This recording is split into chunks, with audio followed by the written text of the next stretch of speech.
Hello everyone, my name is Mr. Grumpy. I don't know why they call me that. Maybe because I never smile. So somebody suggested that I go and see Little Miss Sunshine. It seems that she's always smiling, so maybe she can help me smile too. Okay, I will go and see her now. Bye. Hello children, today we are reading this wonderful book. The title of that book is Little Miss Sunshine Keeps Her Smile. It is written by Roger Hargreaves and is illustrated and written by Adam Hargreaves.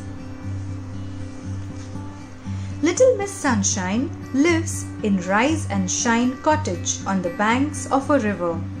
And Little Miss Sunshine, as her name suggests, is a very happy person. The sort of person who never ever gets in a bad mood. The sort of person who is the exact opposite of somebody else who appears in the story. That somebody is Mr. Grumpy. And Mr. Grumpy, as his name suggests, is the grumpiest person in the world. The sort of person who is always in a bad mood. Everything annoys him. Flowers growing in his garden, sunny days and rainy days.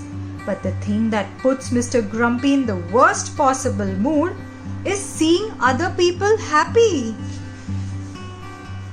One morning, Mr. Grumpy met Little Miss Sunshine. "Good morning, Mr. Grumpy," said Miss Sunshine cheerfully. "There is nothing good about it," snapped Mr. Grumpy. Huffed Mr. Grumpy after Miss Sunshine had left. "That Miss Sunshine is always so abominably happy. Just for once, I'd like to see her in a bad mood."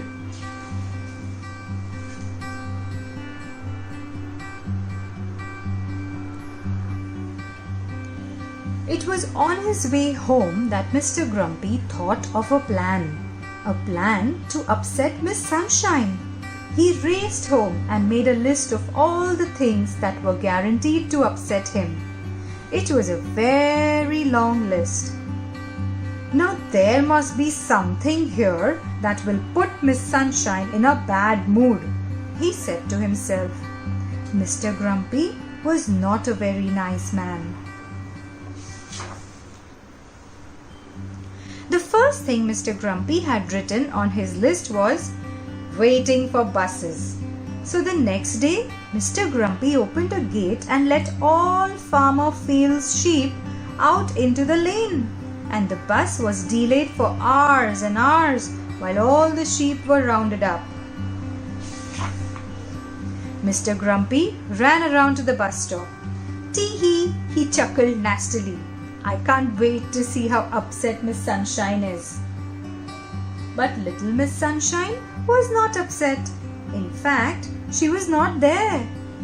It was such a nice day she had decided to walk into town. "Bother," said Mr. Grumpy. The next day, Mr. Grumpy looked at the second thing on the list. "Losing," he read out aloud. So that evening he invited Miss Sunshine round to his house to play cards, and he cheated. But Little Miss Sunshine, being the happy-go-lucky person she is, did not mind losing. Mr. Grumpy won every game they played. Oh well played, Mr. Grumpy," she said at the end of the evening. Bother," said Mr. Grumpy after she had left. Mr. Grumpy read down his list again. Number 3 said, "Getting caught in the rain."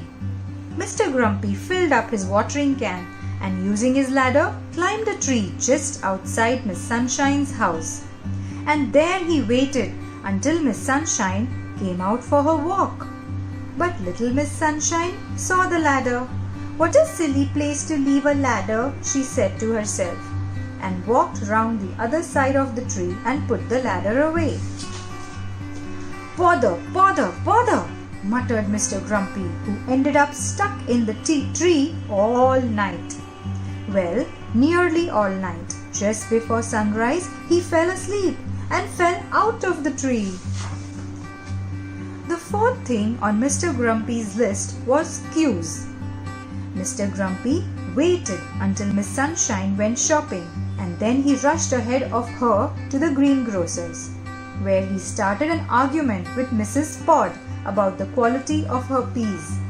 As he argued, a huge queue began to grow behind him, and when he glanced back, he saw Miss Sunshine standing at the back of the queue.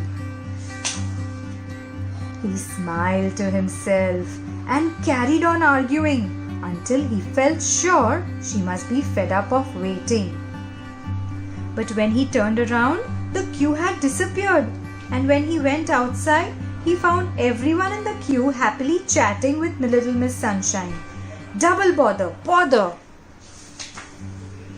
Mr. Grumpy was furious, but then he met Mr. Nosy and had another thoroughly nasty idea.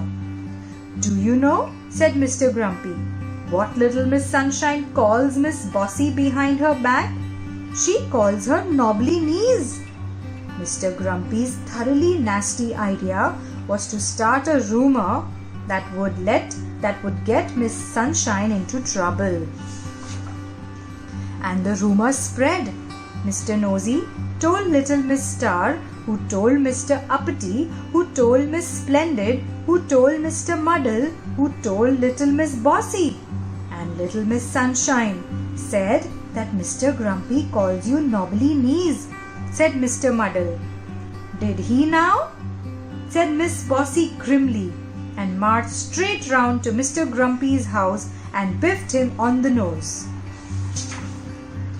It was a very sorry-looking Mr. Grumpy that little Miss Sunshine met outside her house the next day. Miss Sunshine invited him for breakfast to cheer him up and cooked him fried eggs. Sunny side, of course. And did she manage to cheer up Mr. Grumpy? Of course not. No more than Mr. Grumpy can upset little Miss Sunshine. So Mr. Grumpy remained grumpy ever after. I hope you enjoyed that little story and hope you learned this little lesson from little Miss Sunshine to try and always be happy.